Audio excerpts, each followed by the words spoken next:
ओ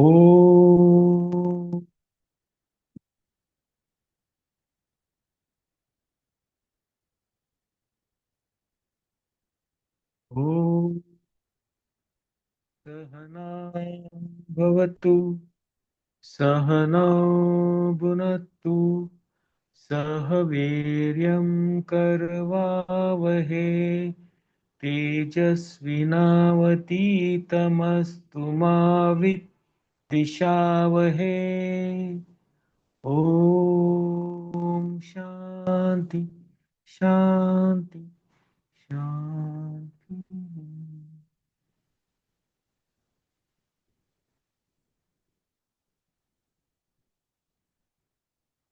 आपण भगवद्गीतेचा पहिला अध्याय अर्जुन विषाद योग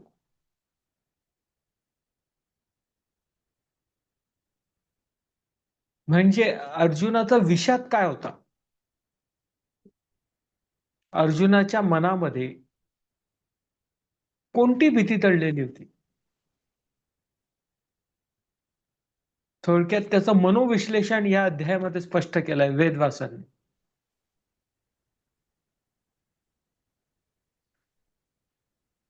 अर्जुनासारखीच थोडीफार फरकाने परिस्थिती आपली सुद्धा जगात असते.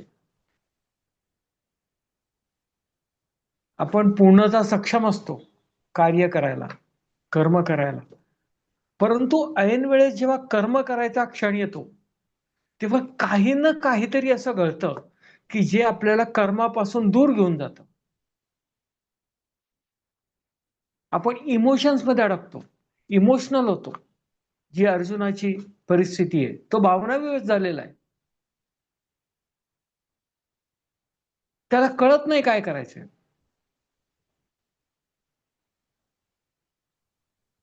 त्याचं सुंदर चित्रण पहिल्या या अध्यायामध्ये वेदव्यासांनी केलेलं आहे.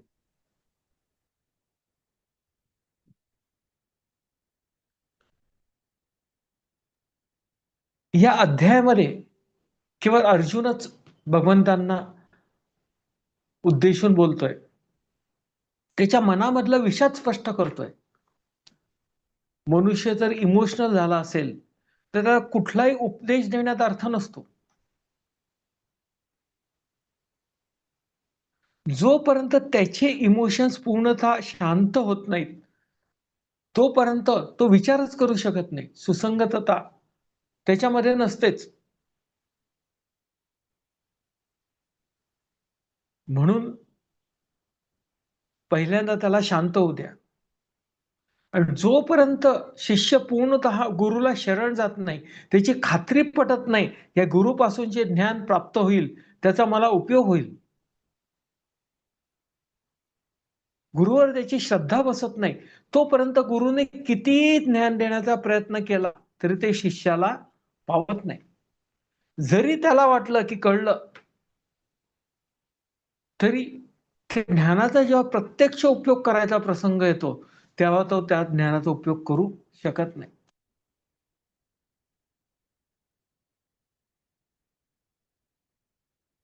म्हणून भगवंत अर्जुनाला त्याच्या मनामधील जे काही आहे ते व्यक्त करण्यासाठी शांत बसलेले असतात. 10वा आणि 11वा श्लोक आपण एकत्र घेऊया. अपर्याप्तं तदस्माकं बलं भीष्माभिरक्षितं पर्याप्तं त्विदमेतेषां बलं भीमाभिरक्षितम् अयनेषु च सर्वेषु यथा भागमवस्थिताः भीष्ममेवाभिरक्षन्तु भवन्तः सर्व एव हि. दुर्योधन आपल्या सेनेमधील सर्व जे सरसेनापती आहेत, जे तुकडी किंवा बटालियन आपण म्हणतो त्याचे नायक आहेत, ज्याला आपण ब्रिगेड आणि ब्रिगेडियर म्हणतो, त्या सर्वांना सांगतो की तुम्ही भीष्माचं रक्षण करा. का? कारण पितामह भीष्म हे अत्यंत महत्वाचा भाग आहे कौरव सेनेचा. कौरव सेना का एकत्र आली होती? दुर्योधनाची इच्छा पूर्ण करण्यासाठी. त्याला राज्य हवे होते हस्तिनापूरचे, जे त्याच्या ताब्यात होते ते त्याला पांडवांना द्यायचं नव्हतं. का?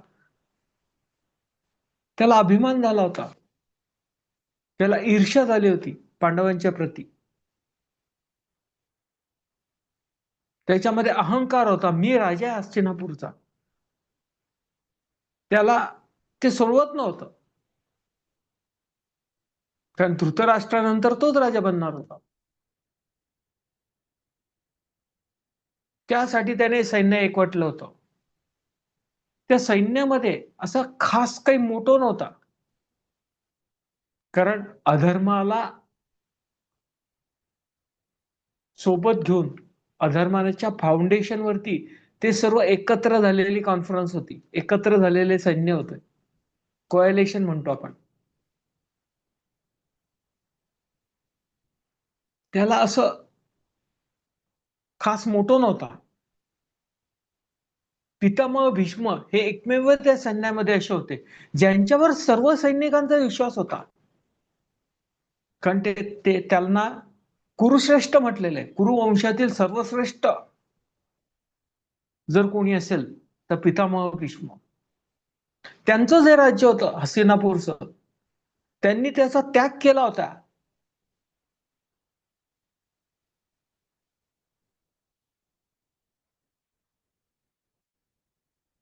आणि त्याच राज्यासाठी त्यांचे हे वंशज भांडत होते. कौरव पांडव हे दोघं कुरुवंशीच आहेत, हे सख्खे चुलत भावंड आहेत.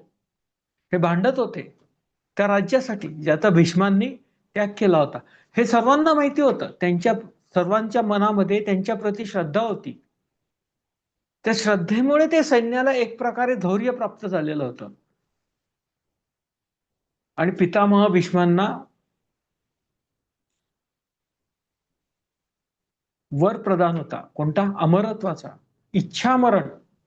ते स्वतःच्या इच्छेने मरण प्राप्त करू शकत होते, त्यांना कोणी मारू शकत नव्हतं. म्हणून दुर्योधन समजत होता जोपर्यंत ते जिवंत आहेत तोपर्यंत कौरवांचा पराभव शक्यच नाही, कारण ते धनुर्विद्येमध्ये निष्णात आहेत, ते नंबर 1 आहेत. मग त्यांना कसं कोणी पराभूत करू शकेल? म्हणून त्यांचं संरक्षण करण्यासाठी अर्जुन सर्वांना सांगतो त्याच्या सैन्यातील,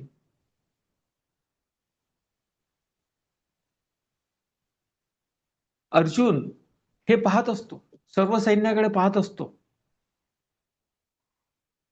दुर्योधन आपल्या सैन्याला एकत्र करण्याचा प्रयत्न करतोय भीष्माच्या द्वारे.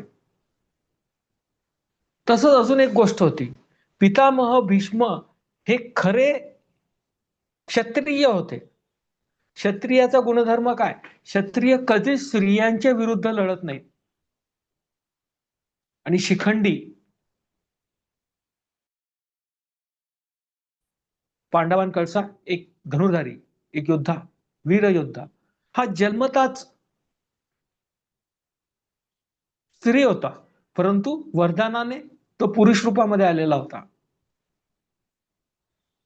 म्हणून भीष्म जर तो समोर आला तर त्याच्याशी युद्ध करणार नाही, त्याच्यावर बाण चालवणार नाही. म्हणून काय? त्यांचा पराभव होण्याची शक्यता आहे. हे सुद्धा एक कारण आहे की ज्याच्यासाठी दुर्योधन सांगतो आपल्या सेनेला, तुम्ही भीष्माचं संरक्षण करा. तसं पाहिलं तर भीष्मांची संरक्षण ही सेना काय करणार? ते सर्वश्रेष्ठ धनुर्धारी आहेत. पण दुर्योधनाच्या मनातील भय का? कारण त्याच्या इच्छा ज्या होत्या त्या दृष्ट इच्छा होत्या, त्याला काही बेस नव्हता, केवळ अहंकाराने निर्माण झालेली इच्छा होती. त्याच्या अहंकारामुळेच हे युद्ध निर्माण झालं होतं.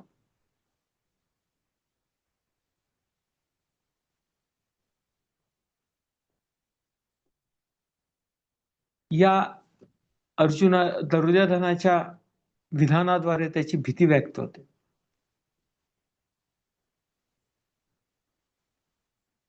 तस्यं संचन हर्षं कुरु वृद्ध पितामह सिंहनादं विनद्योच्चं शंखं दध्नो प्रतापवान. भीष्म हे जाणतात भीष्म दुर्योधनामध्ये स्वतःचा कॉन्फिडन्स जी त्याच्यामध्ये जी विश्वासार्हता आहे ती दाखवण्यासाठी स्वतःचा शंख वाजवतात. तो शंख सिंहगर्जनेप्रमाणे आवाज करतो. हे असं सिंहगर्जना का म्हटलंय की जेणेकरून कौरव सेनेमध्ये एक उत्साह निर्माण व्हावा, एक कॉन्फिडन्स निर्माण व्हावा, त्यासाठी पितामह भीष्म शंख वाजवतात. तत शंकाश्च भैर्यश्च पणवानकगोमुखः सहसैवाभ्यहन्यन्त सशब्दस्तु मुलोपवत. त्यानंतर विविध शंख नगारे पखवाज ढोल तुतार्या अचानक गर्जना सुरू होते. ही एक युद्ध सुरू झाल्याची निशाणी आहे. तत श्वेतैर्हये युक्ते महतिस्यन्तते स्थितो माधव पांडवाश्चैव दिव्यौ शंख प्रतप्तंदु. आता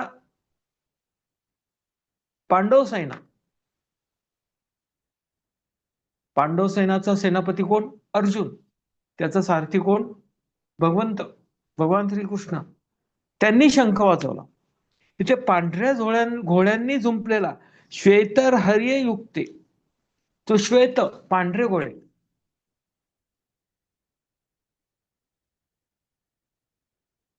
या घोड्यांना दैवी म्हणतात. अर्जुनाचे दैवत इंद्राने भेट दिलेले आहेत. असं म्हणतात की यांना स्वर्ग पृथ्वी कुठे जाण्याची मुभा होती. त्यांना दैवी अश्व म्हणतात.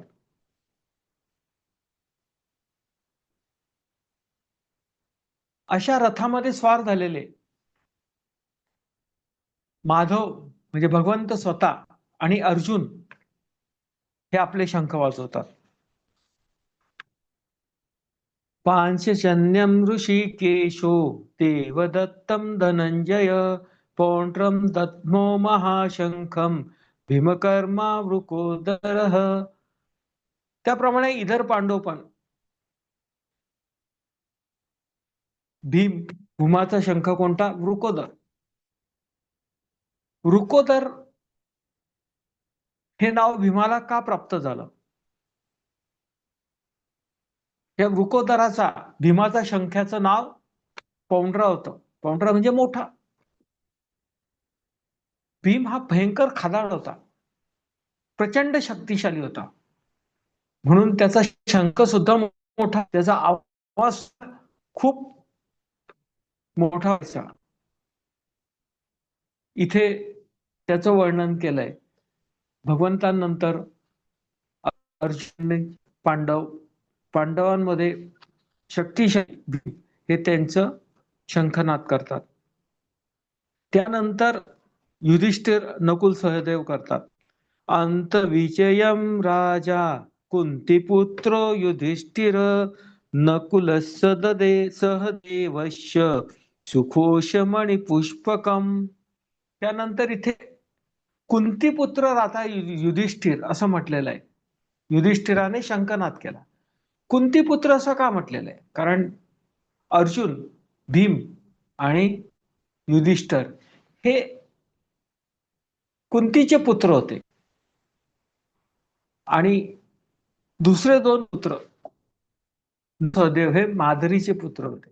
हे दर्शवण्यासाठी इनडायरेक्टली असं श्लोकामध्ये दर्शवलेलं आहे. कुंतीपुत्र यांचा शंख कोणता? अनंत विजय. पण युधिष्ठिराने खूप विजय मिळवलेले होते. ते शंखाने जो नाद केला होता युद्धाच्या आधी, त्यामुळे विजय प्राप्त झाला होता, म्हणून ते शंखाचं नाव अनंत विजय पडलेलं आहे. त्यानंतर बाकीचे वीर सुद्धा आपले शंख वाजवत आहेत. काश्यश्च परमेश शिखञ्च महारथ दृष्टद्युम्नो विराटस्य सात्यकिच्चापराजितः द्रुपदोत्रोपदेयाश्च सर्वश पृथिवीपते सौभद्रस्य महाबाहु शङ्खान् दद्म पृथक् पृथक्.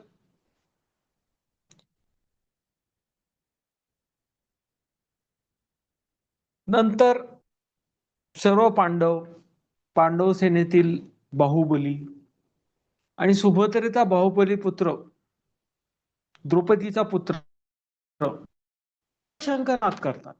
हे एक प्रतिकात्मक वर्णन आहे की जेणेकरून युद्धाची पार्श्वभूमी वेदव्यासांनी व्यक्त केली आहे. सघोषो धार्तराष्ट्राणां हृदयानि व्यदारयत् नभश्च पृथ्वीश्चैव तुमुलो व्यनुज्ञादयन्. हा ध्वनी कसा होता? कौरवांच्या शंखनादाचा ध्वनी वेगळा होता. हा ध्वनी हृदय विदारक होता. शत्रू सैन्याच्या हृदयामध्ये एक प्रकारची धडकी निर्माण करणार होता, भीती निर्माण करणार होता. असं वर्णन करून वेदव्यास इथे पांडव सेनेची शक्ती स्पष्ट करतायत. आणि पुढे म्हणतात नभश्च पृथ्वीचैव तुमुलो व्यनुनादयन्. तुमुल म्हणजे भयंकर, वेणुनादयम म्हणजे दुमदुमणार आहे. हा ध्वनी कसा आहे? भयंकर आहे. हा पृथ्वीला सुद्धा थरथरवतो असा हा भयंकर ध्वनी झाला, ज्यामुळे आकाश आणि पृथ्वी सुद्धा. पुढे वेदव्यास म्हणतात अथ व्यथितान् दृष्ट्वा धृतराष्ट्रान् कपिध्वज प्रवृत्ते शस्त्रसम्पाते धनुरुद्यम्य पाण्डव ऋषिकेशं तथा वाक्यम् इदमाह महीपते.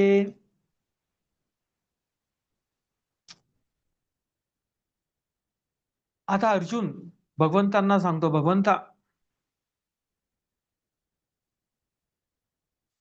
तो सर्व तयारी पाहतो स्वतःच्या सैन्याची, अपोजिशन पार्टी शत्रू सैन्याची, आणि त्याच्या मनात इच्छा निर्माण होते की आपण जवळ जाऊन ही सर्व व्यूहरचना पाहू, जेणेकरून आपण आपली स्वतःची एक प्लॅनिंग करू शकू. म्हणून तो भगवंतांना म्हणतो अर्जुन उवाच सेनयोरुभयो मध्ये संस्थापयमेच्युत यावदेतान्निरीक्षेऽहं योद्धुकामानवस्थितान् कैमर्य सह योद्धव्य अस्मिन्त्र न समुद्यते. अस्मिन् रणसमुद्यमे, या युद्धाच्या उद्रेकामध्ये, युद्ध कसं आहे? जसं ज्वालामुखीचा उद्रेक होतो असं अचानक होऊन आलेलं युद्ध आहे. अर्जुन भगवंतांना म्हणतो भगवंत सारखे आहेत अर्जुनाचे, मला दोन्ही सैन्याच्या मधोमध घेऊन जा, जेणेकरून मी सर्व बाजूला जे सैन्य आहे, शत्रू सैन्य आणि आपलं सैन्य, या दोघांचं टेहळणी करू शकेल आणि मला परिस्थितीचा अंदाज येईल की युद्ध करण्यासाठी एकत्र झालेली योद्धे कसे आहेत, त्यांच्या प्रतिक्रिया काय, त्यांचे चेहरे कसे आहेत, त्यांचा दृढनिश्चय काय, जेणेकरून मला माझी युद्धनीती ठरवता येईल. पुढे म्हणतात ज्योत्सम्मानानवेक्षेऽहं य एतेऽत्र समागतः धातराष्ट्रस्य दुर्बुद्धे युद्धे प्रियचिकीर्षण.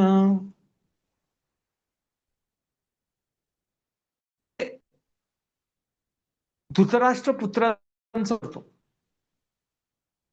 कौरवांचा उल्लेख करतो, पण काय म्हणतो, त्यांना दुर्बुद्धी प्राप्त झालेली आहे. अशा दुर्बुद्धी प्राप्त झाले जे एकत्रित आलेले आहेत त्यांना मी पाहू शकतो.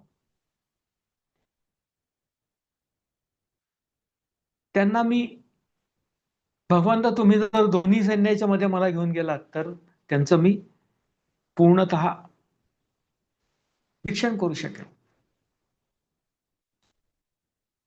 अर्जुनाची ही विनंती मान्य करतात. संजय त्यानंतर युद्धभूमीवरचं वर्णन करतात. संजय उवाच एव मुक्त ऋषिकेशो गुडाकेशेन भारत सेनयेरुभयो मध्ये स्थापयित्वा रथोत्तमम् भीष्मद्रोणप्रमुखत सर्वेषां च महीक्षिताम् उवाच पार्थ पश्येत्तान् समवेतान् कुरुन्निति. पुढे संजय वर्णन करतो की घोडाने म्हणजे अर्जुनाने सांगितल्याप्रमाणे ऋषिकेश, ऋषिकेश म्हणजे काय, सर्व इंद्रियांवर विजय मिळवलेला असं वर्णन करतात. विविध प्रकारचे नाव इथे वेदव्यास उपयोगात आणतात त्या त्या पात्राचं वैशिष्ट्य दर्शवण्यासाठी. भगवंत रथ दोन्ही सैन्याच्या मध्ये घेऊन जातात. कुठे? भीष्म द्रोण जिथे उभे आहेत त्यांच्या समोर, आणि पार्थाला म्हणतात, हे पार्था, हे बघ, हे कुरुवंशीय युद्धासाठी एकत्र झाले, त्यांच्याकडे नीट निरखून बघ. त्यांची अपेक्षा असते की अर्जुनाने प्रथम भीष्म आणि गुरुद्रोणांकडे पाहावे. पुढे संजय अशा प्रकारे युद्धभूमीवरील वर्णन करतो. अवश्य स्थितान् पार्थ पितॄनथ पितामहाम् आचार्यान् मातुला भ्रातृ पुत्रा पौत्रान् सखीं तथा श्वशुरान् सदृद्धैश्चैव सेनयोरुभयोरपि. पण जे अपेक्षित असतं भगवंतांना की अर्जुन त्यांच्याकडे पाहिल आणि सत्य जाणेल, पण प्रत्यक्षात उलटच घडतं. जेव्हा अर्जुन शत्रू सैन्याकडे पाहतो तेव्हा तो काय पाहतो? त्याच्यामध्ये स्वतःचे वडीलधारे, स्वतःचे आजोबा भीष्म, स्वतःचे गुरु द्रोणाचार्य, काका मामा बंधू मुले नातवंड सवंगडी, थोडक्यात तो या सर्व सैन्याकडे स्वतःच्या रिलेशनशिपने पाहतो, स्वतःच्या दृष्टिकोनातून पाहतो. हे वेद तिथे स्पष्ट करतायत. तो त्यांच्याकडे शत्रू म्हणून पाहते. पुढे ते म्हणतात, तांसमीक्षस कौन्तेय सर्वान् बंधूनवस्थितान् कृपया परयाविष्टो विशितन्नितमब्रवीत्.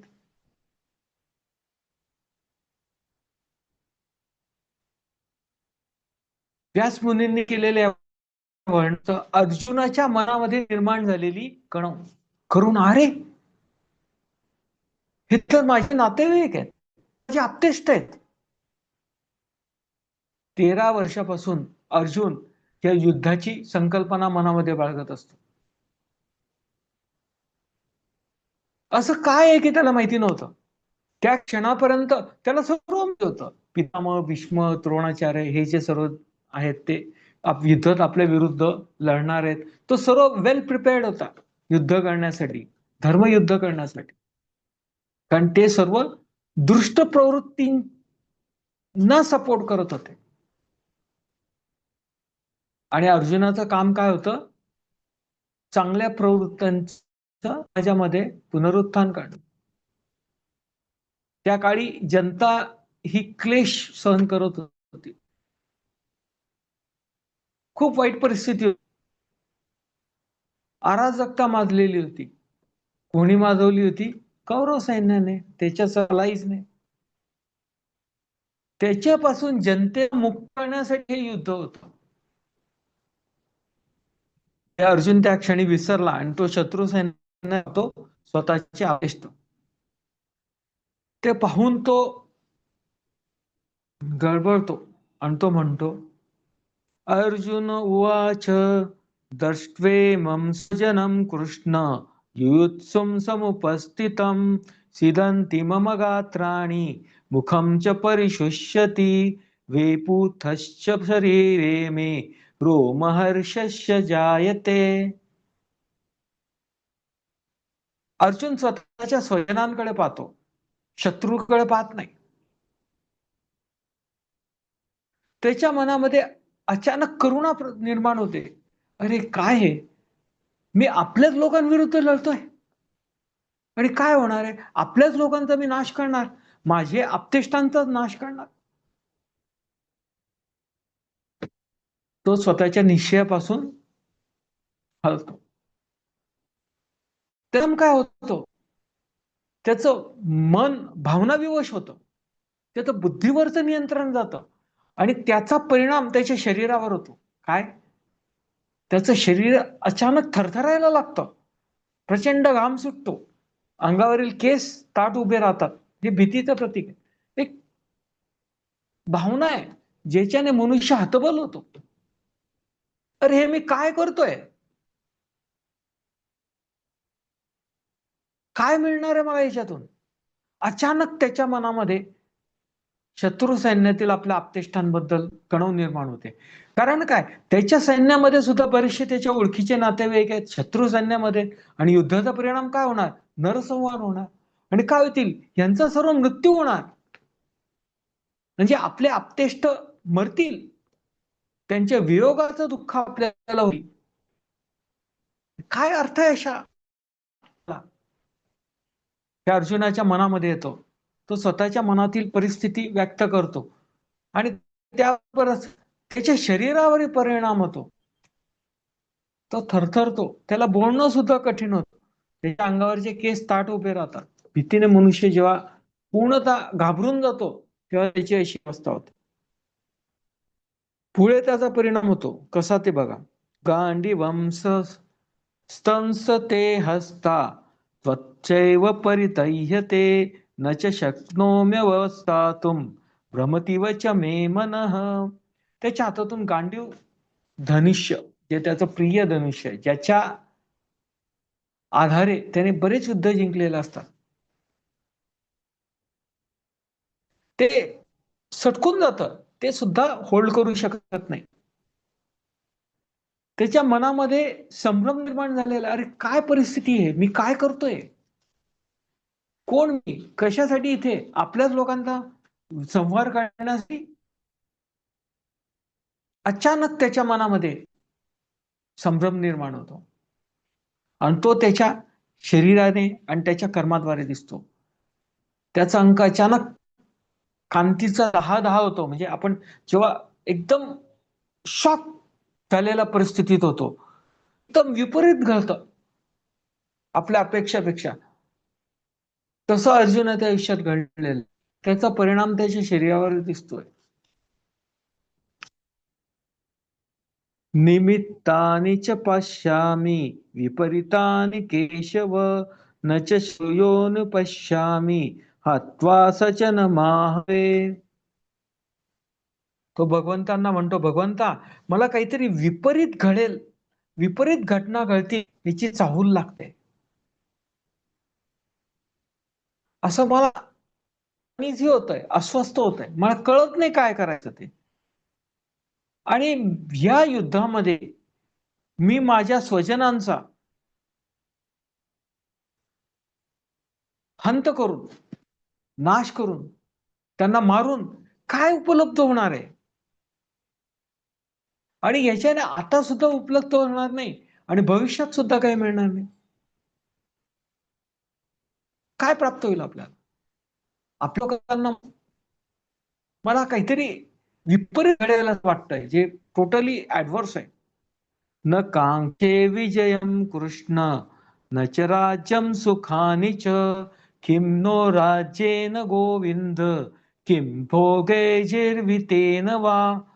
अर्जुन म्हणतो, हे श्रीकृष्णा, मला या विजयाची, या राज्याची, या सुखाची हाव नाही. त्याच्या मी माझ्या आप्तेष्टांचा, जे माझ्यावर प्रेम करतात, मी ज्यांच्यावर प्रेम करतो, अशा लोकांना मी मारू, इतकं काही मी हावरट नाही. थोडक्यात को असं काहीतरी. आणि त्यांना मारून हे जे उपभोग मिळतील त्याची काय किंमत आहे? अर्जुन स्वतःच्या मनातील स्पष्ट करतो.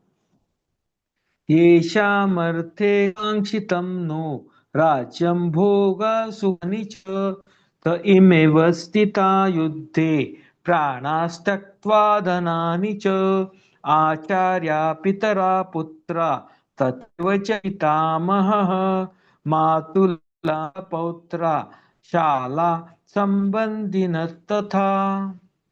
तो म्हणतो हे कोण आहेत?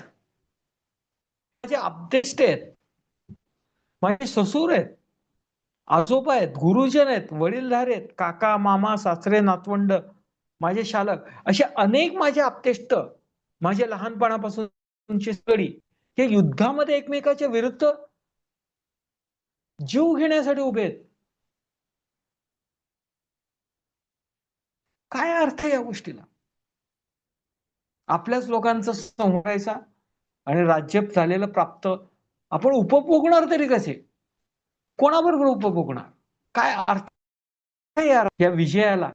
मला असे भोग नको, सुखही नको. एतान्न हन्तुमिच्छामि न तोपि मधुसूदन अपि त्रैलोक्य राज्यस्य हेतो किं नु महि कृते. तो भगवंतानं म्हणतो, भगवंता असं मला आप्तेष्टांचा वध करण्याची इच्छा नाही. जरी त्यांनी माझा वध केला तरीही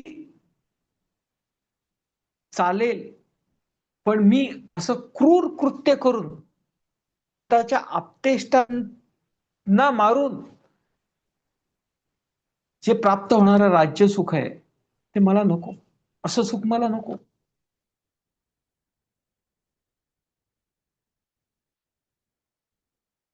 अर्जुन पूर्णतः निराश होतो.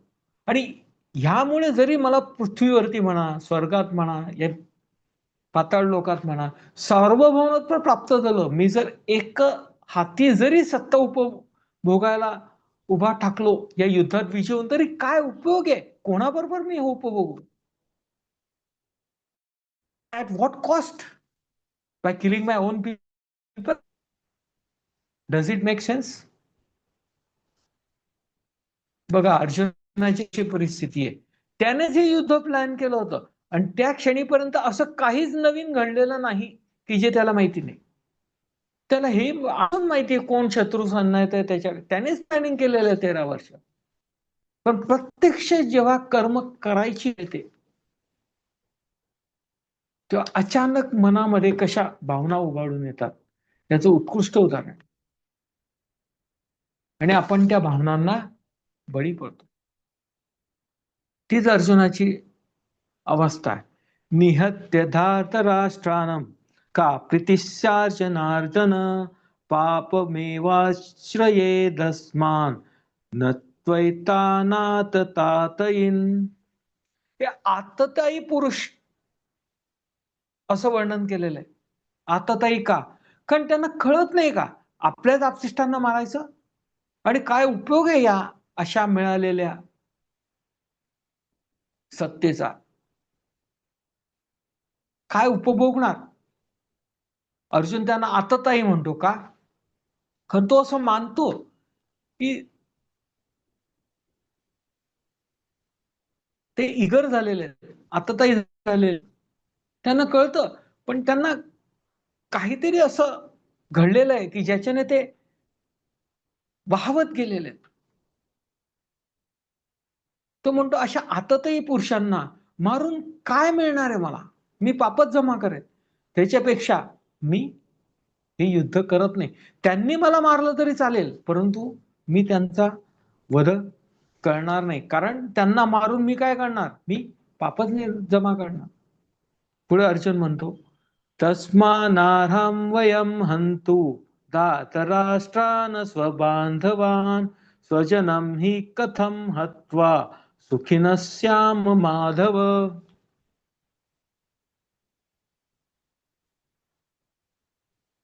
पुढे अर्जुन म्हणतो, भगवंता अशा माझ्या स्वजनांना मारून, स्वजनांमध्ये कोण? करो, त्याचे चुलत भावंड, त्याचे आजोबा, त्याचे गुरु, ज्यांच्यावर त्याला बाण मारावा लागणार आहे, त्यांना मारून हे जे राज्य मिळेल ते मी राज्य सुख कसं उपभोगू? हे तर रक्ताने माखलेलं राहील, माझ्याच लोकांच्या रक्ताने माखलेलं राहील. ते मी सुख कसं उपभोगणार? आपल्या मनातील विषाद अर्जुन स्पष्ट करतोय. पुढील श्लोकांमध्ये सुद्धा अर्जुन हा जो विषाद आहे हा भगवंतांना अधिक स्पष्ट करण्याचा प्रयत्न करतो. तो आपण पुढील विभागात पाहू. हरिओम.